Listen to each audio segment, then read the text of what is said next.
April 1st, 1945, Easter Sunday. And, with a cruel twist of irony, April Fool's Day. At first light, the waters off Okinawa erupted with motion. More than 1,400 ships crowded the horizon, their silhouettes rising against the gray dawn. Battleships, cruisers, carriers, and troop transports stretched as far as the eye could see, the largest amphibious armada of the Pacific War. The Americans called it Operation Iceberg, and with it came nearly 183,000 soldiers and Marines, poised to seize the final stepping stone before the Japanese home islands. For weeks, U.S. commanders had braced themselves for carnage. Okinawa was defended by more than 100,000 Japanese troops, and the island's beaches seemed the perfect place for a bloody stand. But as landing craft ground against the sand and ramps splashed down, the expected storm never came. Marines waited ashore with rifles raised, scanning tree lines for muzzle flashes. Instead, there was silence. The only sound was the crunch of boots on wet sand, the hiss of surf, and the whine of engines offshore. One Marine later recalled in disbelief, "We expected to be cut to pieces on the beach. Instead, it felt like walking into a ghost town."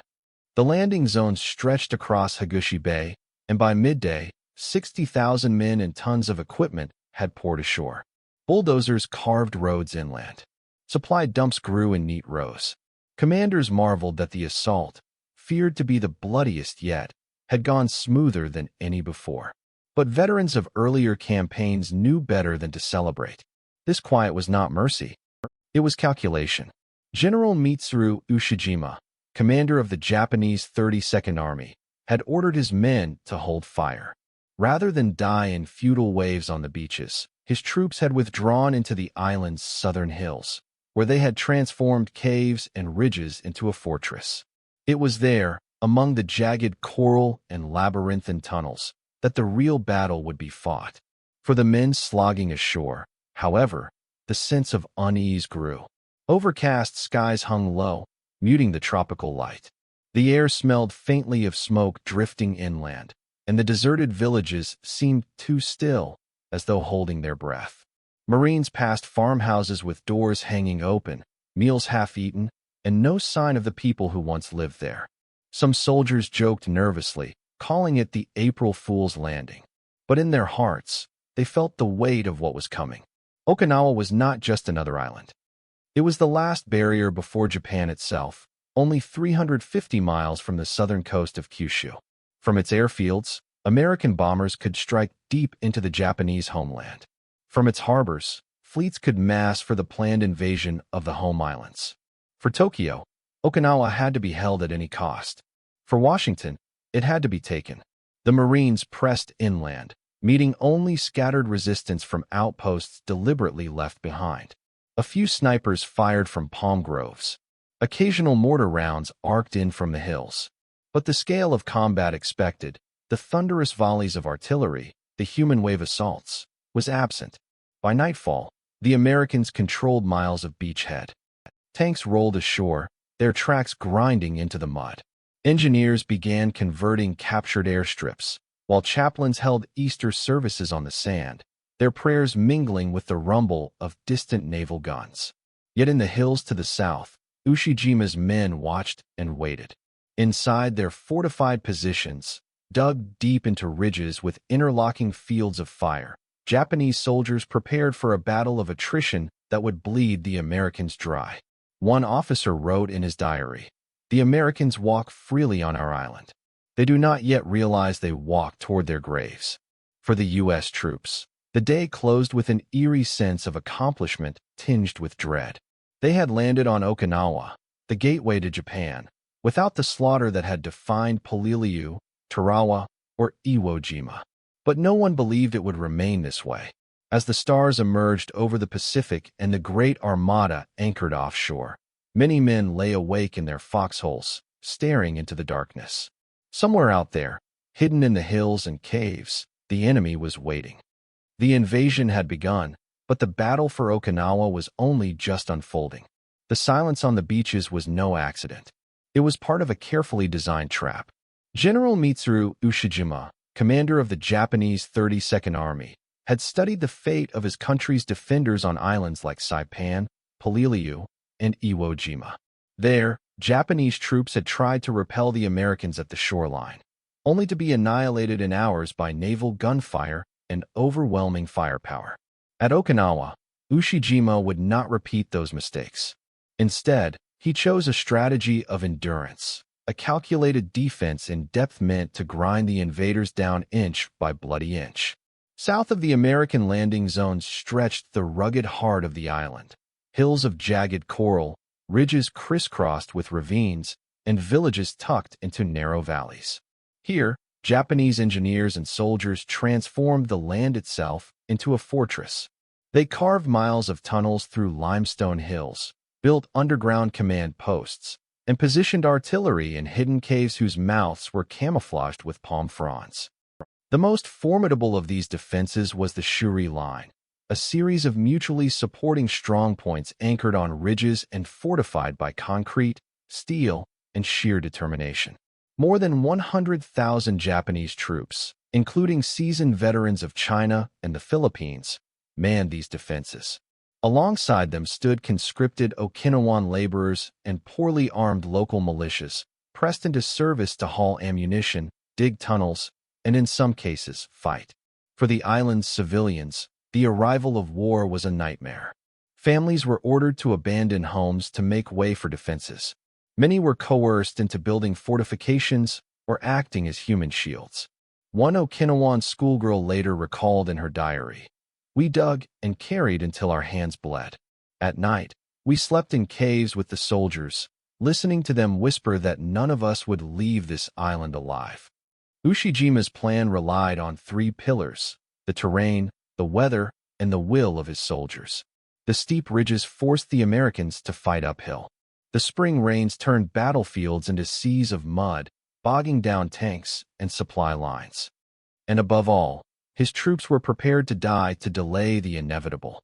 Every day the Americans were held on Okinawa was another day Japan could fortify the home islands against invasion. American commanders soon recognized the scale of the challenge. Instead of the quick, decisive breakthrough they had expected, they found themselves facing a fortress buried in the earth itself. Naval guns and bombers could hammer the ridges, but when the smoke cleared, the defenders emerged from their tunnels, ready to fight again. U.S. Marines and soldiers advancing through villages found every stone wall and farmhouse turned into a defensive position. A Marine sergeant later described the ordeal. "We would blast a cave with everything we had: flamethrowers, grenades, tank shells. The next morning, fire came out of it again. It was like the island itself was alive and fighting back." The defenders' resolve was matched only by their desperation. Many Japanese soldiers carried orders to fight until death or, if defeat was certain, to take as many enemies with them as possible. Suicide charges and night raids probed American lines, while kamikaze pilots in the skies above sacrificed themselves in waves, striking at the fleet offshore. But it was the civilians of Okinawa who bore a unique agony. Trapped between the two armies, they were victims of propaganda that painted Americans as monsters.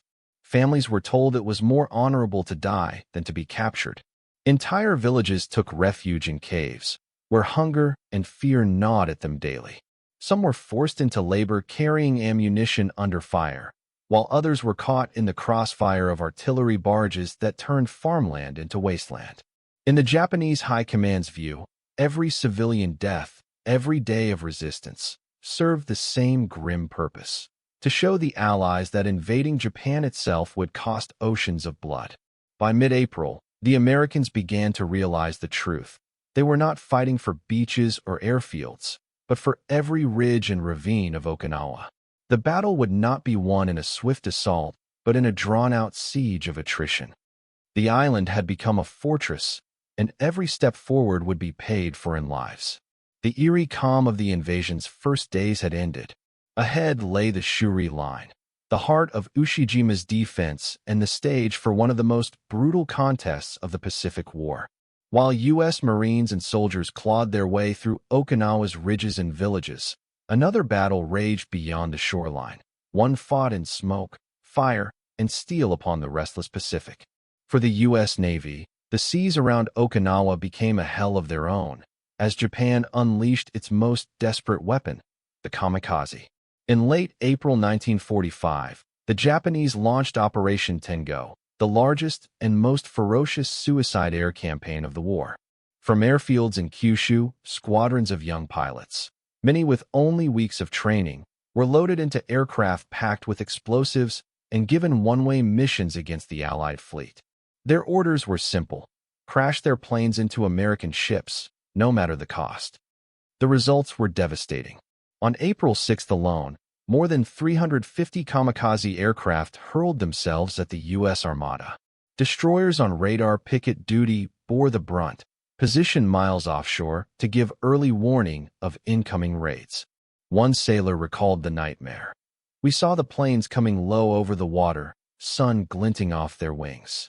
The sky seemed full of them. We fired everything we had, but some always got through. When a kamikaze struck, the effect was catastrophic. Explosions tore open steel hulls, aviation fuel ignited, and flames raced across decks slick with burning oil." The aircraft carrier USS Bunker Hill was hit on May 11th by two kamikazes in quick succession. Bomb-laden planes crashed into her flight deck, turning the ship into a furnace. Nearly 400 men were killed, and hundreds more wounded, as fires raged for hours. Survivors leapt into the sea to escape the inferno, clinging to debris as black smoke billowed skyward. The toll was staggering. By the end of the Okinawa campaign, more than 30 American ships had been sunk and nearly 400 others damaged. Over 4,900 sailors lost their lives, more than in any other single battle of the Pacific War. The waters surrounding the island became known grimly as a sailor's graveyard. Life aboard a ship under attack was a constant torment of tension and terror. Sailors slept in their clothes, knowing that at any moment, an alarm might send them scrambling to their stations. The crash of guns, the roar of engines diving from the sky, and the shriek of incoming aircraft filled their days. A destroyer crewman later described the horror. "You could hear the engines screaming as they came in. Sometimes you prayed they'd miss you. Other times, you almost prayed it would hit quick and end it." The Japanese hoped these waves of sacrifice would shatter American morale, forcing the fleet to withdraw and leaving the troops ashore cut off. But the U.S. Navy held firm. Damage control crews fought fires with superhuman endurance, hauling hoses through choking smoke and tossing live bombs overboard before they could explode. Ships limped back into service after sustaining damage that might once have doomed them, testifying to the resilience of American crews and the lessons learned from years of war at sea. Amid this fury, the Japanese Navy itself attempted one last gesture of defiance.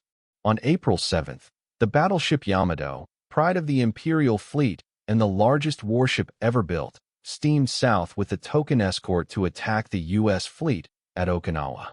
Without air cover, it was a mission of certain death. American aircraft swarmed the giant vessel, hammering it with bombs and torpedoes until its magazines detonated in a colossal explosion. The Yamato's loss, along with most of her crew of 3,000, symbolized the futility of Japan's final naval gamble. Yet the kamikazes continued. For weeks, they descended in waves, often in ones and twos, testing nerves as much as defenses. The constant pressure wore down sailors' minds, leaving them hollow-eyed and exhausted. Despite this, the U.S. fleet endured, keeping the supply lines open that sustained the brutal ground campaign ashore. In the end, the kamikaze became both a symbol of Japanese desperation and a measure of American resilience. For every ship lost, dozens more remained to fight. For every life taken, the Allied fleet pushed closer to victory. The seas around Okinawa burned with sacrifice, but the fleet held its ground. And as American sailors stared toward the island's smoking hills, they knew the cost was not yet fully paid. Ahead lay the grinding struggle for the Shuri Line, where the true heart of Japan's fortress waited. As April turned into May 1945, the American advance southward slammed into the core of the Japanese defense, the Shuri Line. Stretched across the hills of southern Okinawa, this formidable network of bunkers, caves, and artillery positions had been prepared for months under General Mitsuru Ushijima's command. It was not a line in the traditional sense, but a web of interlocking strongholds that transformed every hill, ridge, and ravine into a fortress. The clash became a nightmare of attrition. American forces, bolstered by artillery and armor, found themselves grinding forward at a pace measured not in miles but in yards.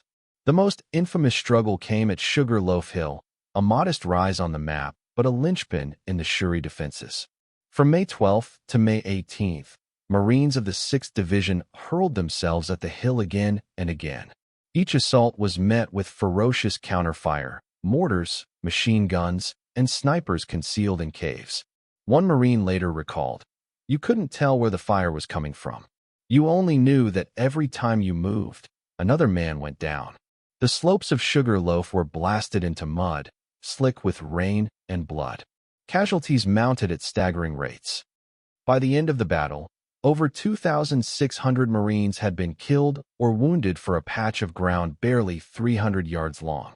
The fighting was savage and intimate. Japanese defenders, dug into honeycombed caves, refused surrender. They emerged at night to counterattack with grenades and bayonets, forcing hand-to-hand combat in the mud. Flamethrowers and demolition charges became the grim tools of progress, searing oxygen out of caves and leaving behind blackened tunnels filled with smoke. A Marine officer wrote in his diary, "It wasn't war as we had known it. It was slaughter, a slow grinding that chewed men into nothing." American artillery pounded the Shuri line relentlessly, with more than 1.5 million shells fired across Okinawa during the campaign. Yet for every cave collapsed, another seemed to open. Japanese gunners re-emerged through hidden tunnels, striking from positions thought destroyed. The U.S. advance crawled forward under a constant rain of shells and sniper fire, each hill becoming a separate battle, each ridge a new ordeal. The price was not borne by soldiers alone. Okinawan civilians were trapped in the same killing fields, their lives torn apart by a battle they had not chosen. Thousands took refuge in caves, cowering as flames and explosions consumed the air around them. Many were coerced into aiding Japanese troops, carrying ammunition or serving as human shields. Others, caught in the crossfire, met tragic ends. American troops entering captured caves often found families huddled inside, sometimes dead, sometimes clinging to life. One Marine noted grimly, "You could never tell if a cave held soldiers or children until it was too late." The attritional nature of the Shuri battles weighed heavily on morale. Units rotated through the line, but exhaustion was universal. Mud clung to boots, helmets, and rifles, while rain turned foxholes into shallow graves of stagnant water. The smell of death was inescapable, mingling with smoke and cordite. Soldiers scrawled letters home describing a battlefield where even the living felt half dead. By late May, after weeks of relentless combat, the Shuri line finally began to crack. American forces seized Sugarloaf and neighboring hills at catastrophic cost, opening the way to Shuri Castle, the symbolic heart of Japanese command. Yet the victory brought little relief. Survivors knew the Japanese would fall back, regroup, and fight on.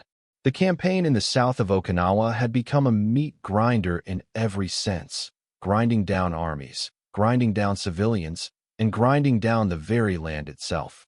Hills that once stood green and silent were now scarred wastelands, littered with shattered weapons and the uncollected dead. But through this hell, the American advance continued.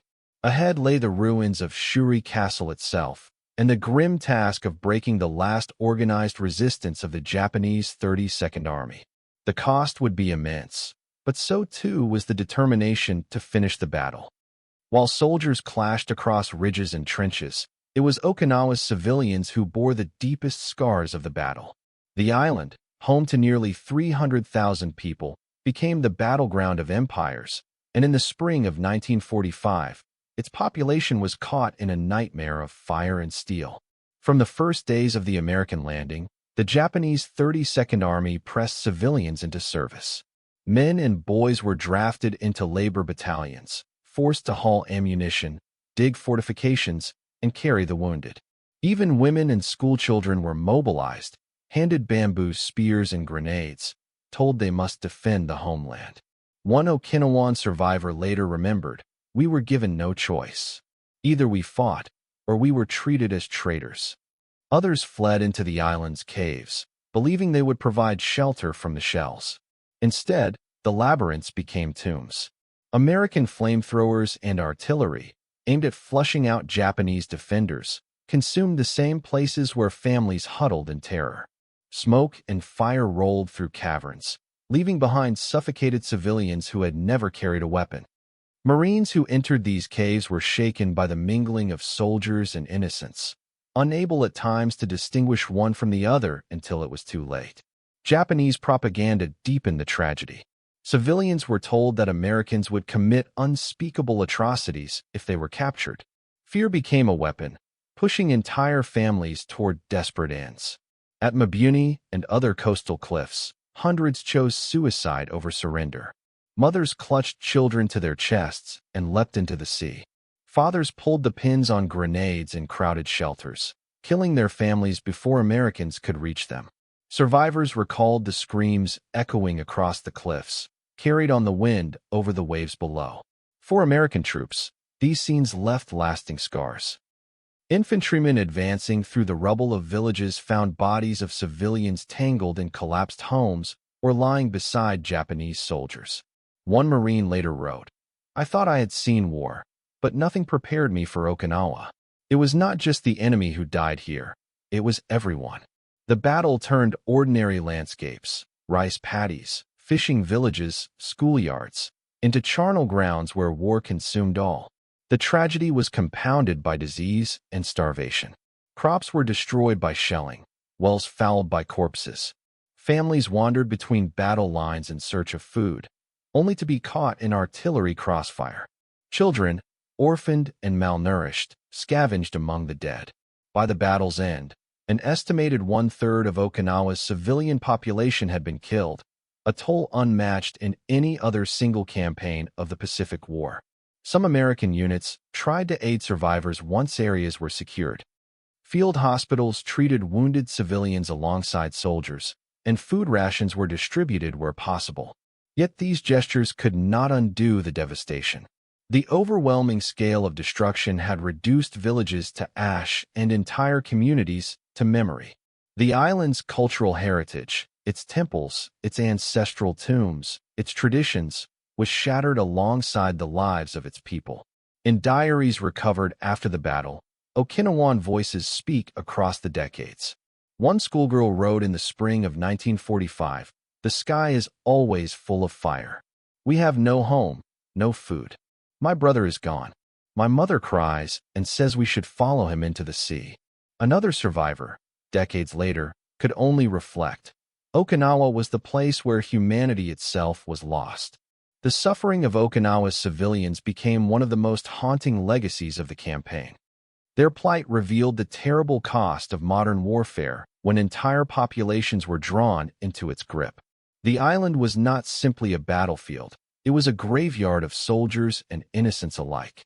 By June 1945, as the American advance pressed deeper into the southern hills, the scale of civilian tragedy was undeniable. For commanders on both sides, Okinawa was measured in maps and objectives. For its people, it was measured in shattered families, in lost generations, and in the silence left behind when the guns finally ceased.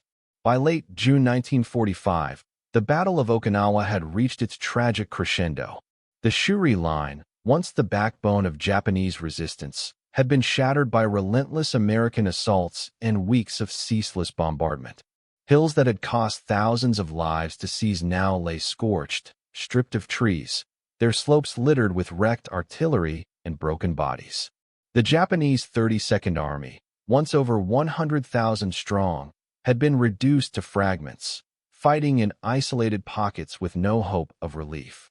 General Mitsuru Ushijima, commander of the defense, and his fiery chief of staff, General Isamu Cho, knew the end had come. For weeks they had watched as their army bled away, reduced to starving remnants huddling in caves, fighting with dwindling ammunition, or charging into hopeless banzai attacks. Yet neither man intended to surrender. To them, the code of Bushido demanded a final gesture, ritual death in the face of inevitable defeat. On the night of June 21st into the morning of June 22nd, Ushijima and Cho gathered their remaining officers on a hillside near Mabuni, overlooking the southern coast. The moon hung faint in the sky, muted by drifting smoke from the final battles. American artillery thundered in the distance, but here, for the first time in weeks, there was an unnatural stillness. Ushijima delivered his final orders. The remaining troops were to resist as long as possible, to die in place, and never to surrender. An aide later recalled how Cho, ever the passionate nationalist, urged him to take one last reckless counterattack. Ushijima, calmer and more pragmatic, dismissed the idea. Instead, he prepared for a death that he believed would preserve his honor and the dignity of the men who had followed him into destruction.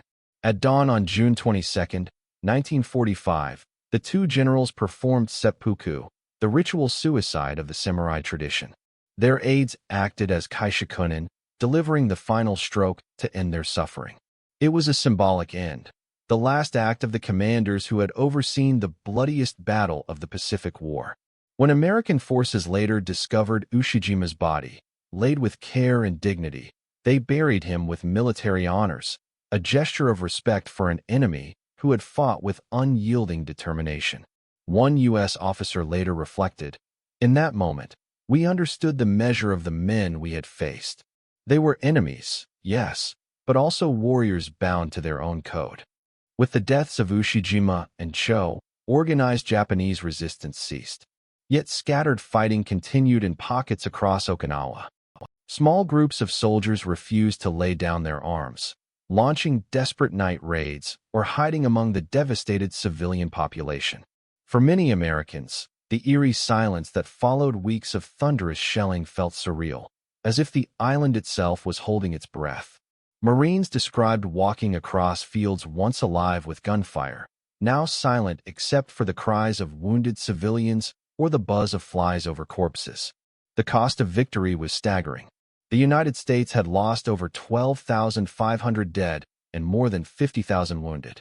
Entire divisions had been worn down to exhaustion, their ranks thinned by attrition in battles where progress was measured in yards. For the Japanese, the devastation was almost total. More than 100,000 soldiers of the 32nd Army were killed. The survivors were too few and broken to mount any further resistance. And then there were the civilians. Nearly one-third of Okinawa's population, men, women, and children, lay dead, victims of bombardment, starvation, suicide, and the crossfire of battle. Villages had been reduced to rubble, fields to wasteland, and cultural heritage sites to ashes. Okinawa, once a vibrant island of farmers and fishermen, had become a graveyard. The death of General Ushijima marked not only the conclusion of the campaign, but also the symbolic death of Japan's last hope to halt the Allied advance. Okinawa had fallen. For the Allies, the road to Japan lay open. For the Japanese, the loss underscored a grim truth. Their armies could no longer stop the tide of defeat. As June closed, the guns finally fell silent. Soldiers on both sides stood among the ruins, haunted by what they had endured. The Battle of Okinawa was over, but its echoes would shape the decisions to come, including the fateful choice that would soon unleash atomic fire upon Hiroshima and Nagasaki. The samurai code had ended in ritual death on a hillside at Mabuni, but the war itself was not yet finished. The Pacific still awaited its final, devastating act. When the guns finally fell silent in late June 1945, Okinawa was no longer an island of subtropical beauty. It had become a scarred wasteland of craters, burned-out villages, and shattered lives. More than 200,000 people, soldiers and civilians combined, had perished in less than 3 months of fighting, making Okinawa the bloodiest battle of the Pacific War. The statistics alone told a grim story. Over 12,500 Americans killed, more than 50,000 wounded, and Japanese losses exceeding 100,000 military dead. Yet numbers could not capture the anguish left behind. Civilians, too, had suffered catastrophic losses. nearly one-third of Okinawa's pre-war population. For veterans, the memory of Okinawa lingered as a nightmare. Marines wrote of mud-filled foxholes where the stench of death clung for weeks. Sailors remembered kamikaze strikes that turned the sea into burning oil slicks. One survivor later recalled, "It was as if humanity itself had been buried beneath the island's rubble." The battle left scars not only on the land, but also on the minds of those who endured it. Strategically, Okinawa was a victory for the Allies. The island's airfields and harbors offered a staging ground for Operation Downfall, the planned invasion of Japan's home islands. But the ferocity of Japanese resistance had shaken American planners to the core. If a single island had cost so much, what would it take to conquer Kyushu or Honshu? Military estimates projected hundreds of thousands of Allied casualties, with Japanese deaths spiraling into the millions. Okinawa had become a chilling preview of what an invasion of Japan might look like. It was this specter of unimaginable bloodshed that weighed heavily on the desks of American leaders in the summer of 1945. President Harry S. Truman, newly in office after Franklin Roosevelt's death, confronted a terrible choice. The atomic bomb, recently tested in the New Mexico desert, promised a swift end to the war, but at a horrifying moral cost. For many in Washington, Okinawa was the argument that tipped the balance. The blood-soaked ridges of Sugar Loaf and Shuri, the kamikaze firestorms at sea, and the suicides of Okinawan civilians convinced them that Japan would never surrender without a decisive, shattering blow. For the Japanese High Command, the lessons of Okinawa were equally sobering. The 32nd Army had been annihilated despite months of preparation, elaborate defenses, and suicidal determination. Yet, even in defeat, their resistance had inflicted grievous casualties, fueling the belief among some that Japan could still exact a price so terrible that the Allies might hesitate to invade. It was a desperate illusion, one that only deepened the tragedy still to come. Meanwhile, the survivors of Okinawa faced the arduous task of rebuilding. Families searched among ruins for lost relatives. Farmers tried to reclaim fields churned into mud by artillery. Children scavenged for food in landscapes littered with unexploded shells. The U.S. occupation transformed Okinawa into a vital forward base, a role it would continue to play for decades in the post-war Pacific. Yet beneath the new airstrips and barracks lay the silent graves of an island that had been consumed by total war. In the collective memory of the Pacific War, Okinawa became more than a battle. It was a symbol of American resilience under relentless fire, of Japanese defiance to the point of annihilation, and of civilian suffering caught between two empires. It was a brutal reminder of how modern warfare blurred the lines between soldier and civilian, battlefield and homeland. And so the story came full circle. The invasion that began on April 1st, 1945, Easter Sunday, April Fool's Day, with soldiers splashing ashore onto silent beaches, ended in a silence of another kind, the stillness of death after the storm. The calm that had once seemed ominous on the morning of the landings was now real, purchased at an unbearable cost. Okinawa had been the final battle before the storm of the atomic age. Its legacy lived on in the decision to unleash nuclear weapons, in the grief of its people, and in the haunting memories of those who fought there. It was both victory and tragedy, the last great battle of the Pacific, and the darkest mirror of what awaited should the war continue. The echoes of Okinawa remind us still. In the Pacific War, there were no easy victories, only lessons written in fire, mud, and blood.